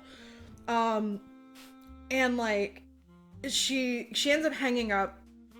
And now the interview's putting together, like, a vision board on her parents' giant floor-to-ceiling window of, like, these bricks and, like, you know, like, fucking just this and then this and then this and then the sticky notes and they're black bricks. And then, you know, he gets those scans from the German guy. I don't know why he fucking participated after she was like, ha ha ha, you stole that. And he was like, yeah, here, I'm gonna completely comply with all of your bullshit. So she gets these scans and they have all these weird symbols and the stuff and the things. And then another caller comes in and, like, oh, my like, you know, you have to stop talking about this. You have to stop. And he's, like, nervous. He's like, you really need to stop. Like, and he was like, you know, my grandfather received a brick and he refused to tell the story of how he got it. He was ashamed to say how he got the brick, but I'm calling you to warn you, bad things happen with these. And then she's like, I'm trying to understand what they are, but you need to tell me what happened. We can speak off record. And then he was like, all right, as long as we're off record. We know where that's going. He was not, in fact, off record. She's the worst, dude. So the grandfather was having these visions many years ago. He had an affair and fathered a son with another woman. And then, like, you know, years later, he saw his son at the mall and never saw them again. And then he was, like, sitting at the empty table whispering him, sorry, sorry, sorry. He had felt that a young boy was eating dinner with him every night, but only he could see it. During this story, you're hearing the audio and the video pans in on a birthday cake at a dark, empty table. Unrelated to this shit being told. So he goes on to explain that the boy stopped coming, but his grandfather had changed. Like, he'd been replaced with something else. There's nothing behind his eyes. No soul. Now his father's getting sick, the same as his grandfather. He's not eating, he's throwing up, he believes that he's going to receive the omen as well, so he's scared. He said it's spreading like a disease. Stop doing the podcast. Nobody's listening to, you know, you're crazy. So he's like, no, seriously, bro, you need to stop. And then he's begging her and the call disconnects. So then she starts, like, Google searching, like, pandemics, psychotic episodes, hallucinations, and a mysterious illness was, like, researched by the British government. And there was an article published in the Oxford Chronicle in 1988 by Shiloh Laudry. So then she emails to request an interview. Ian's not eating. The turtle starts having a hard time eating. No. She's trying to get him to eat anything at all. And he is just not doing it. She's looking up articles. She's trying to figure out how to get this turtle to eat food. So then, she takes the volumetric scans or whatever, and she's like, she sends them over to Scott, who fucking conveniently enough is a linguist at MIT. Amazing. For him to look at, and he's like, I've never seen anything like it. Like, they definitely have patterns like language, but it's not anything that's been discovered as of right now or fucking whatever. And then for, like, some fucking reason, the next scene has the house from the outback, and above it, a huge fucking brick is hovering over it in the clouds, and there's just like, so she starts cleaning up the kitchen and stuff. She's on the phone with Scott, and he's like, these are completely, like, he's like, what are you doing here? What do you, you could just stop. And she's like, I will never stop. So she's really fucking stubborn. She's like, I'm not stopping. But she's cleaning up, and you're noticing that she's, like, throwing away groceries. The stuff in the sink is, like, mad old. So you can kind of, like, on my second watch through, I kind of noticed that she's not eating either. Oh. Yeah, so she's recording her conversation with Scott, you know, and when you know you're recording a conversation, you speak a lot differently than when you don't know. So true. You're being recorded. So she's very schooled in what she's saying, and he's just like, bitch, this is crazy. What are you doing? And then he was like, no university will touch it without any sort of authenticity. Just kind of like being, again, like, you're gonna do this whole David Langley thing again, right? And she's like, it was not the same. And he's like, you didn't check your sources. And he's like, it's not the same. And then she was like, that guy was guilty. He was a criminal. And she was like, he was probably guilty. You didn't have the evidence. And then she was like, the public needs to know the truth. And she's like, and he was like, you need to be the one that tells them though, right? Like calling her on that shit. Like, you really just want the attention. Yeah. Like, so, she's being called out on how she'll do anything to be the one who delivers a story, even if it's not the correct route or the best way to do it. Like, and he was like, do you really believe this or do you just want to believe it? Ooh. I like him. Bars. So then she takes a shower and the doorbell rings while she's in the shower. And it's like ding ding ding ding ding ding, like someone's like fucking ding ding ding ding ding ding ding ding, like middle of the night. And she walks out. She grabs a golf club from her dad's fucking umbrella stand or whatever, because that'll help you. And again, floor to ceiling windows through the whole fucking house. What are you doing with a fucking golf club? What are you for? Like, what are you gonna do? Like, and then she goes to open the door and like no one's there, and she's like, hello, and there's no one there, and she's like, oh, and then they look down and there's like an unmarked box. So as the audience, you're like, is this how they received the brick? It's gotta be. Is this a brick? This must be a brick. So she brings the box in, she looks around, there's no tag, no shipping label, because UPS totally delivers at 1 a.m. Well, it could be her vibrator. I mean, if she has no packaging, right? I mean, indication. Discreet shipping. Exactly. I mean, that's what you pay for. Right. That's exactly it. Like, it's probably her porn. It's discreet, but like, at 1 a.m. Like, that's some Amazon delivery time. Those guys work around the clock. Sure like, putting Santa to shame. A to Z, baby. For real. So she gets her vibrator and she brings it to the dining room table and she opens it up, and there's like the packing paper is like shredded, long strands of shredded paper, and she pulls it out, and there's a thumb drive. Oh. Not a brick. Fuck. And then she's still kind of like, are you sure there's no brick in here? Are you? Hello? Like, and then like, she takes the thumb drive.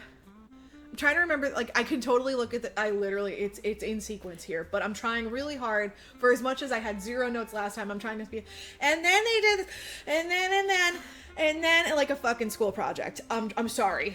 Like, so she has a thumb drive and then the shredded paper, and I guess she doesn't throw her packaging away right away, which is, I mean, it makes sense because she didn't like wash her dishes right away either. So she's like, a messy bitch. It's fine. She's like, you know what? My parents don't come home for another few days. Like, it's all right.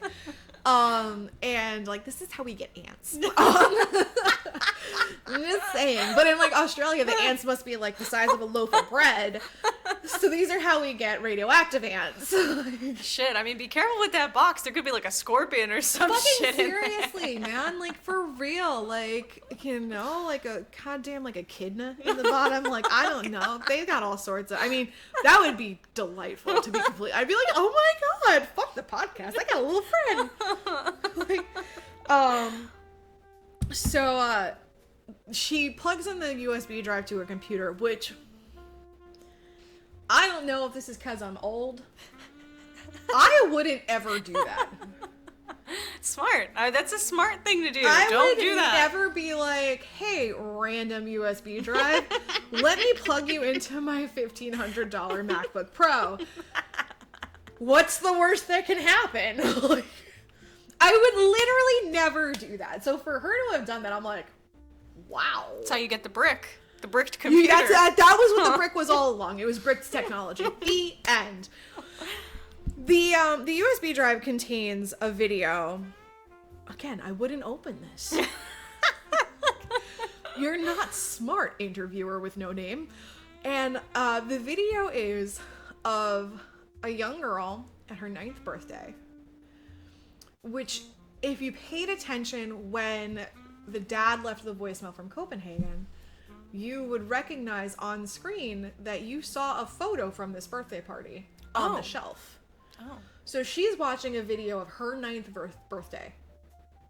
Someone sent her a USB of her at her 9th birthday. That's fucking scary. So she's watching this video and the dad's like, so what'd you get for your birthday? Oh, I got a remote control car and I got this and I got that. Oh, and a black brick. It's so pretty. Thank you, thank you, thank you, thank you, thank you. And and then she's like, what?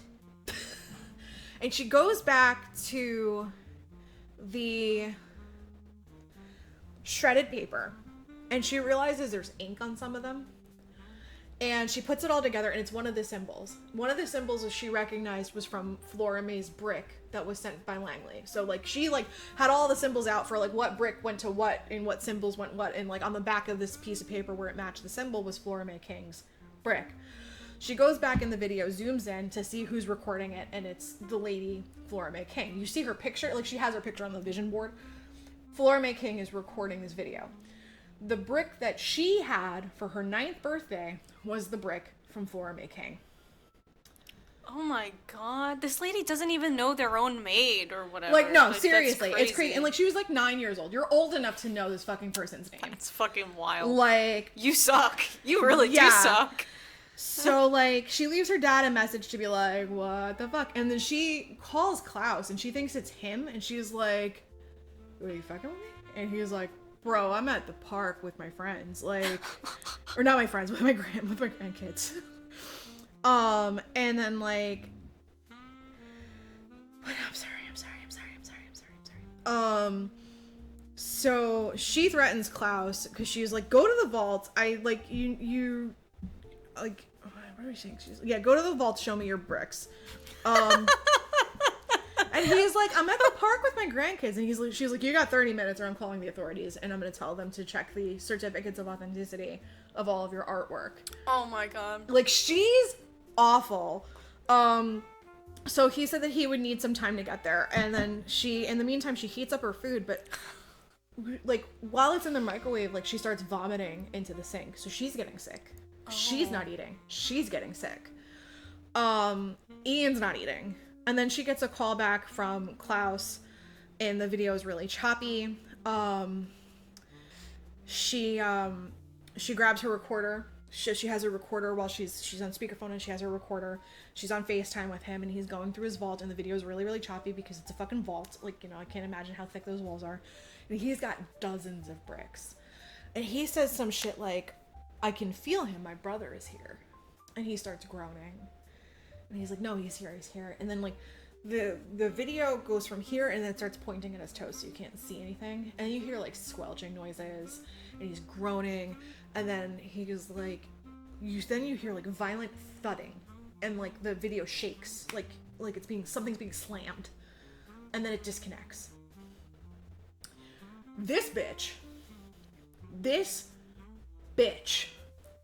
She tries to call back. It doesn't work.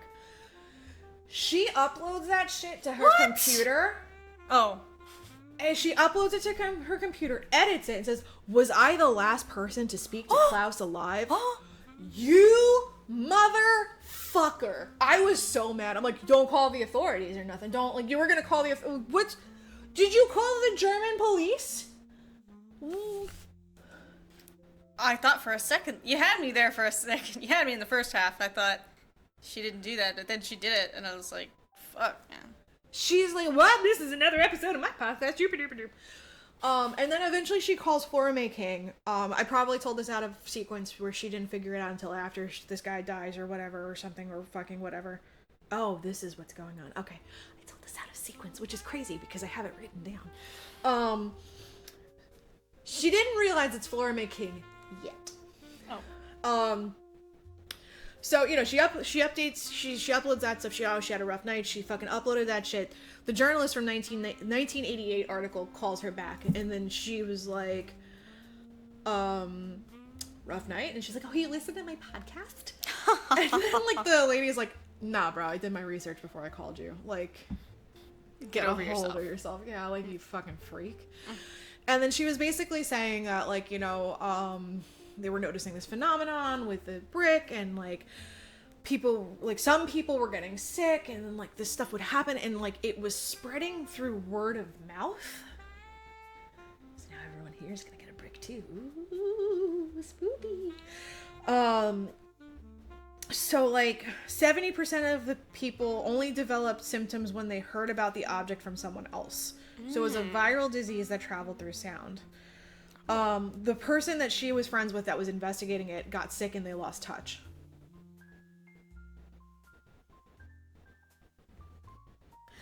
And then Shiloh was basically saying, like, if the article that she wrote is the same as the story she's investigating, be careful. You know, we have a duty to protect the public. Not everything needs to be published. And she's like, I don't want to hear that.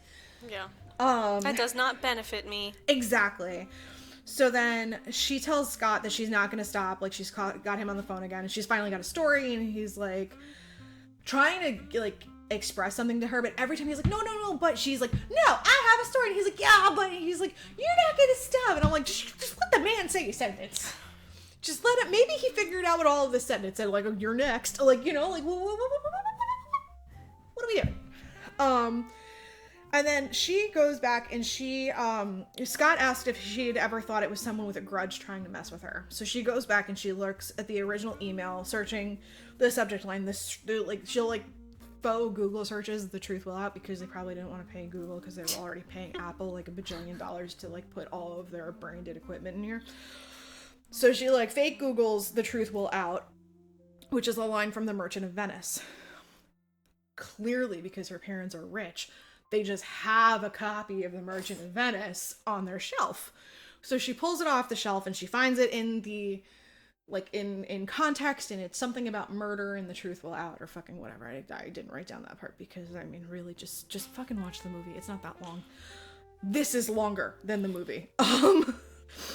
And then she goes back to the video from her birthday. She flips to the front of the book, and it says property of FK.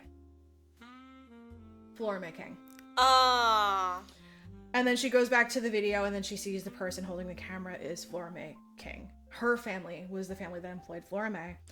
So she calls and confronts her. She's like, are you fucking with me? Like, what the fuck? And then, like, Flora May's confused, and she's like, oh my god, you're the daughter?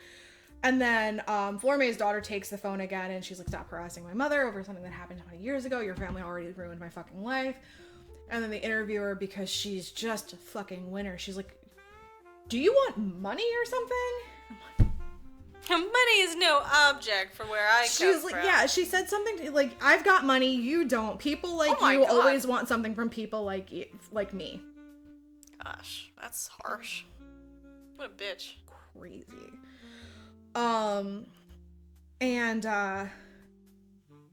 Then the interviewer, basically Paula, just like, the daughter is like, you suck. You've always sucked. When we were growing up, you were jealous of me because, like, your dad paid attention to me more than he paid attention to you because you sucked and I'm special. And then she was like, as soon as your parents paid for the scholarship, you hated me. You were jealous and scared and couldn't stand fighting for their attention. You wanted to be special. Yeah.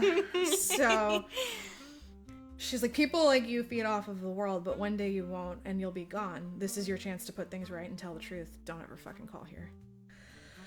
So then she sets up a recorder and calls her dad to confront him about stealing the black brick, because she's now putting all of the strings together, but she didn't put all of the strings together. So she was talking to her dad. She sets up the recorder. He doesn't know he's being recorded because she's an asshole. She's an asshole. The moral of the story is she sucks. And so they're talking about, you know, oh, what happened to that housekeeper that we had, and the daughter, oh yeah, the daughter was so talented, it was such a shame. You know, we paid for this, like, music scholarship because she played, like, the violin or some shit. She was amazingly talented, wonderful, fantastic. But, you know, then something happened, and, you know, there was thousands of dollars in property damage, like, and then the dining room table that was from my great-grandfather that was just, like, sentimental, and it was, and he was like, well, how did you know it was the daughter? And then he was like, oh, you probably don't remember because you were really young. You were so scared that she was going to hurt you. And then she's like, but how did you know it was her? And he's like, because you told us. Ooh. And you get a flashback of her being like, And so then she starts asking about the brick, and then he was like, it just kind of just like showed up, and we thought it was some art thing, and then you took it. Like, it was just like something like that. And the interviewer is starting to have a very vague memory of carving out the table. She did it. So she tells her dad that it wasn't the kid, and he doesn't want to talk about the past. He doesn't want to talk about the thing. You know, the brick is more of an art thing. And then he brings up her podcast, and that's when he realizes that she's recording. And he's like, "You need to fucking heal, not bring up the past, not fucking do this shit. What is your plan? If you want to expose your family for this fucking bullshit?" And he hangs up, and then she pulls up the tablecloth on the table she's sitting at, and this is the table she carved as a kid. Oh. And what's carved into it is one of the symbols from the scans. Oh. The same symbol that was in the packing paper. The same symbol that was in Flora May King's brick. She then deletes the recording from her dad's phone call. And she's standing at the window. She's looking out. She has this really bad pain on her side. She falls to the ground. She's sobbing, gasping for air. She like fucking walks 400 million feet to the bathroom because it's a fucking giant house. And like she goes, and this bathroom is like so fucking cool. They show her taking a shower, like not like show her taking a shower, but like she's taking a shower, and then they show the drain. Like it, like this is like the kind of rich where like you don't even have a lip to separate your shower from the rest of the floor. There's just like a drain in the floor. Like that's a nice fucking bathroom. Nice. Yeah. So she goes to the bathroom, and then she's like, oh my god. And then like she's like retching in the sink and gasping, grabbing her throat. She falls to the floor, hunched over. Oh my god. And then she, oh my god. This shit fucking bothered me. She reaches into her mouth, pulls out a brick. What?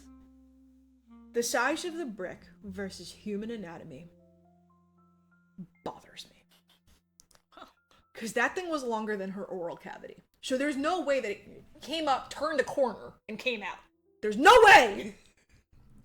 No way. But she, like, out comes a brick. And she's like, seeing like blood because it's all like bloody and gross. She's sitting on the bathroom floor. It's right next to that fucking fancy ass drain, which is why I brought it up. Because I'm like, man, that's a cool fucking bathroom. And I was like, man, that's nice. I mean, you don't have a bathtub, so. Not that nice. It's not like pee in a bucket nice. So she's looking at it and she's like, God damn, I received a brick. I birthed a brick from my mouth. I kind of wish it was out on the other side, because then she would have shed a brick, because that would have been fucking funny as shit. But like, you know what? When I make a movie, that's how it's gonna go. You're right. That would have been so much better. It would have been so much funny. So much funny. So she leaves it on the bathroom, and she goes to grab like this little hammer to smash it, and she smashes it, and every time she smashes the brick, you hear that like percolating sound again. Oh. And we hear the bubbling every time she hits it. There are like broken pieces on the floor. She walks away, sits down in the kitchen, which is like roughly down the hall. So like you can kind of see the hallway to the bathroom behind her. And there's like a big floor. And you hear a banging sound coming from the bathroom. Now we know the only two things in this house. Interviewer, Ian. It's not Ian. And you hear banging coming from the bathroom, and she's like, what? And there's more banging, and then she walks towards it. Again, not what I would do. No, absolutely I'd be like, you know what? I'm gonna take my chances with the fucking crazy people outside my flat, and I'm gonna go home. I'm out. Yeah, exactly. Like, you know what? It's clean enough for my parents to come home. Yeah, it's fine. So she goes and investigates. She turns the corner, and she sees herself spawning out of the pieces of brick. And all of the primordial goo gets absorbed into her doppelganger. It's me. And then she's like, cool. Backs away. Goes back to the kitchen. Grabs her recorder. Oh, nice. Turns around. I got jump scared. And like her doppelganger was like right there. And I was like, whoa! And I was like, that was probably the only part that I was like, oh my god! Like, I was like, I didn't expect you to be there so fast. Like, you made zero noise walking down the hall. Cool.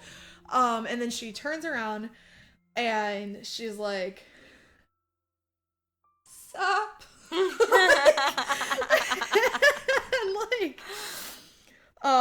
Yeah, she turns around and grabs her recorder. By God, she's dumb. She wants to interview her doppelganger. Of course she does. So then she's so stupid.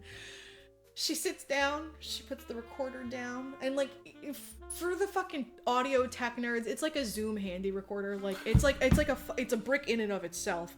So she's doing all the beep boop buttons and hits record and like across the counter because she took a seat. And then she's like, hello, and then like the doppelganger's like crumples it up. Oh. Drops it on the ground. And then she was like, bye! It starts running. She's like, I'm cool. So she runs out back. She runs into the woods out back, and she's running and running and running. You know, she's barefoot running through the woods. Fucking props, because I could never. I'd be like, you know what? Just kill me. And then, obviously at a walking pace, the doppelganger catches up to her immediately. I just imagine it running like Forrest Gump, just like with a straight face. Very schooled breathing, like very, very systematic. And then like the doppelganger catches up to her, and then like she turns around and she's like, oh my God, you're here. And then like she's like something like, are you gonna hurt me? And then like the doppelganger starts mimicking her. Like, are you gonna hurt me? Like, yeah, getting her mannerisms and all that shit, getting it down, learning her behavior. Oh my God. Like, you know, all of the shit that you do when you're scared for your fucking life. And she's mimicking her. And then she like kind of like tries to go and go, like to go around her. And then the doppelganger's like, nah, bro. And then they start wrestling. But there's two of them, and they look exactly the same. They're wearing the same clothes, the same ring, the same everything. There is no identifying factor for which one is which. And then she's strangled, and thud, thud, thud, like Carl Lang, thud, thud, thud. And then the next scene is one of them is gathering rocks and stuffing it in the other one's shirt, pulling her into a lake. Bye bye body. And then composedly walks back, sits down, puts on headphones. I want to tell you a story. You might not believe it, but that doesn't mean it isn't true. I need to tell it anyway. I have a secret. I'm the only one who could share it. The only one who is willing. And when I tell this story, I will change everything. All you have to do is listen. End. Wow. Right? Right? Wow. Right? Damn, son. Yeah. So, Wow. I mean, I may or may not be corny. Oh, that's fucking scary. Like, I may or may not have had a brick. I may or may not have just spread this to our 32 followers. Fuck. Who knows? Not me. Damn. Tell you, that thing did not come up easy. No, fuck. Did you, which end did it come out of? Oh, I shat a brick. Because in my movie, that's what happened. Shit. Yeah, so I watched it the first time and I'm like, huh, I'm not going to remember this by the time we do the podcast. And then I watched it a second time and wrote down every single thing that was ever said. And then I was like, still not going to remember it. Wow. But it was interesting. Like, it was alien, but not really. Like, you don't see aliens. Right. So, like, you know, they're not going to be like, hey, we're not actually bricks, okay? Like, but it's interesting how, like, you know, what you're left to contend with is that the doppelganger finished the story to then infect more people. Right. And then you just have, like, it honestly, it, like, reminded me of, there's, like, a Doctor Who episode with doppelgangers. Like, it's, you know, you've seen one AI movie, you've seen them all. If you've seen one doppelganger movie, you've seen them all. Like, And they always gotta be evil, usually. right. I mean, like, it's not like they're like, oh, do you know what? We could totally be so productive. Yeah. Being in two places. All right, we're going to alternate work days. Then one of us gets Ferris Bueller's Day Off, and then the other one has to do the work, so we still get a paycheck, right? Yeah, I just want to do like a Mary-Kate and Ashley Right, situation, like yeah. a Tia and Tamara thing, you know, it'd Right, be yeah, for so sure. good. Like, I feel like, you know, they didn't even do the Spider-Man meme. Like, I mean, I'm honestly a little disappointed. Fuck. Yeah, so it was interesting. It was interesting. But yeah, the only character that you see is the interviewer, and then the interviewer's doppelganger, and Ian. Whatever happened to Ian? Oh, he started eating after the doppelganger started feeding her. Oh, well, at least Ian survived. I mean, this Yeah. lady was an asshole. No, so- yeah, she sucked. I didn't even feel bad. I No. was like, yeah, the doppelganger's probably better. Might be. Probably Yeah. better. I mean, like, she's going to infect other people, but, like, whatever. Still a more ethical reporter. Seriously. I mean, she sucked. Honestly, when you were talking about the thing being sprouted from the brick and then it, like, coming after her, I was like, just put the brick in a sock. Kill her with the brick. Time to meet your maker! Take the symbol. Bam. I got a sign for you! Yeah. But I was trying to figure out why the fuck the movie's called Monolith. And I know, like, monolith means, like, single rock, but there's several bricks, Yeah. right? And a Yeah. monolith is usually, like, a standing thing. So I had to look up all of the alternate definitions of monolith. Mm-hmm. I don't know why I locked this. This was stupid. And scroll. Dead air. One of the definitions from Cambridge English Dictionary is an organization that's not willing to change. Not interested in individual people. Oh. And then, like, the fourth definition from them is a group of people who are thought of as being all the same. So I was like, that's actually probably more in this alley than, like, an actual, like, monolith, which is, like, a fucking stone tower. It's so weird. A collective. Right. And they're Wow. all collective doppelgangers sprouting from these bricks. And, like, specifically with her, she was unwilling to back the fuck off. She was unwilling to rest, unwilling to say that even after the fact during this defamation case that she was wrong. She, like, refused to not, like, take rest. She was just, like, so super stubborn. So she was, like, completely unwilling to change. Like, she was an unmovable fucking object. So I thought that that was interesting. And I'm like, maybe that's why, like, you know, maybe it's all of the things. And, like, maybe the superficial is, like, oh, monolith, like, it's one brick. Like, but it's not one brick. There's at least 13 bricks. So I was like, maybe it's her. Like, maybe the movie's named after her. Because she was just, like, completely unyielding and, like, super stubborn and a fucking asshole. Yeah. So that was my thought. I guess I can understand why nobody wanted to talk about how they got the brick. Right, because they didn't want to perpetuate the stuff, and then also it was probably, like, disgusting. Who knows? Like, that you birthed it out of your pee hole, or you shit it Right, out, like, or you it know, came out of your ear. what orifice did it come out of? I you thought it was know. getting water out of there, but turns out it was It's just a a big fucking brick. Yeah, and then I went on Reddit, and, like, obviously people are, like, fucking sniffing their own farts. Of course. And, like, they're like, well, this is an allegory for blah, blah, blah, blah. And I'm like, honestly, the best thing I can think of is, like, and I think I said this to you, but you're too young, and I don't know if this is, like, a strictly millennial thing, or if it's, like, a Northeastern millennial thing, but I got Nate on this earlier when I said I lost. I got him. I was like, maybe it's an allegory for the game. You know, that game that you play, that's the unspoken game that when you say you lost, everyone knows you're talking about the game, but the point of the game is to never think about the game. And then in by proxy, you're winning the game, and then once you think about the game, you lost the game. Sorry, guys. That, or, like, you know, when you yawn, and other people yawn too. I was like, I don't know. I don't think it's really that fucking deep, but they're like, you know, the stuff in, like, you know, social media, and, like... Oh my god. And I was like, Jesus Christ, guys. Like, maybe the writer just liked bricks and aliens, and they wanted to figure out how to put both of them together. Yeah, maybe. Maybe there was too much Tylenol. Yeah, I was gonna say maybe he's a Tylenol baby. It was a Tylenol. I mean, maybe. Could be. So, Wow. That was my movie. I loved it. Wow. I loved the way you told it. It was neat. That was nice. I would, you could, I mean, it's maybe, I think I told it longer than the movie actually is. Sorry, editing Jen. But it's on Tubi or the Roku channel or something. It's free somewhere. Huh.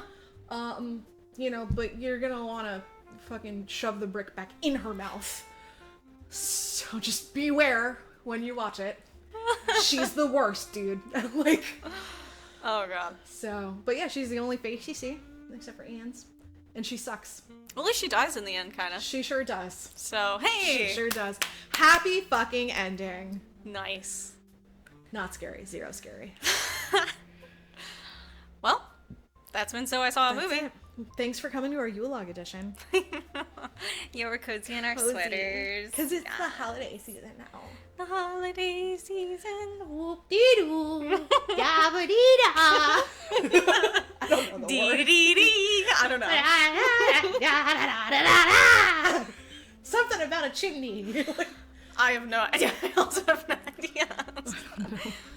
They took my wig. I could tell by the look in their eyes. Why? Oh, why? They take my wig.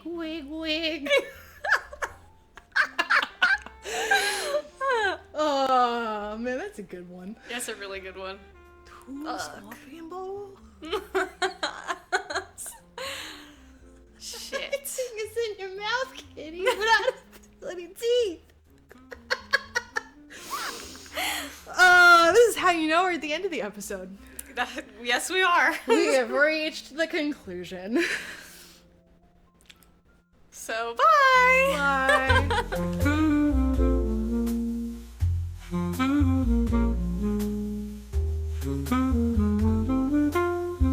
So long, farewell, I'll be to say goodbye. It's on an actual VCR for like an ASMR thing. Because I mean, it's like, it's really clunky and aggressive, but I feel like it would just be like, like relaxing. I got tingles. That's gonna be my comment. So many tingles. So many tingles.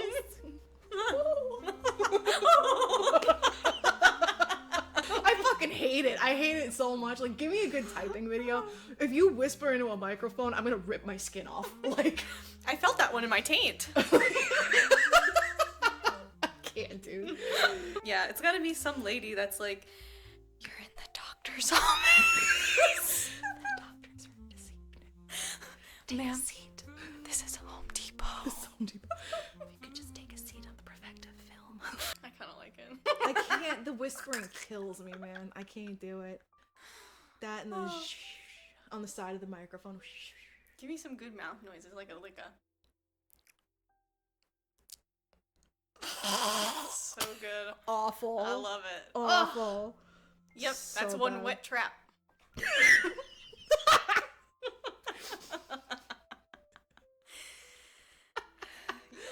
Gross. That's disgusting. Disgusting. Disgusting.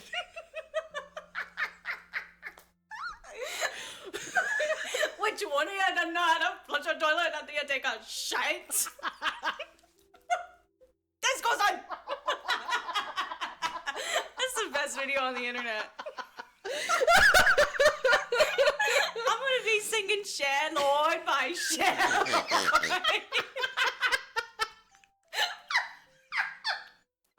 Sorry. My tea like a lady. Sorry.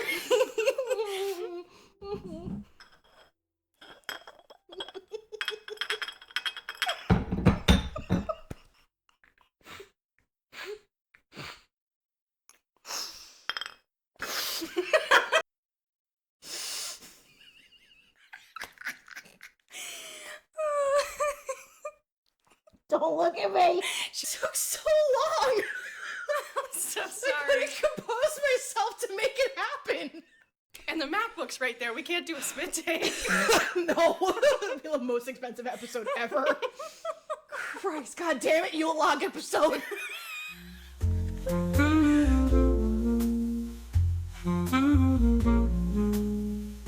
Mm-hmm.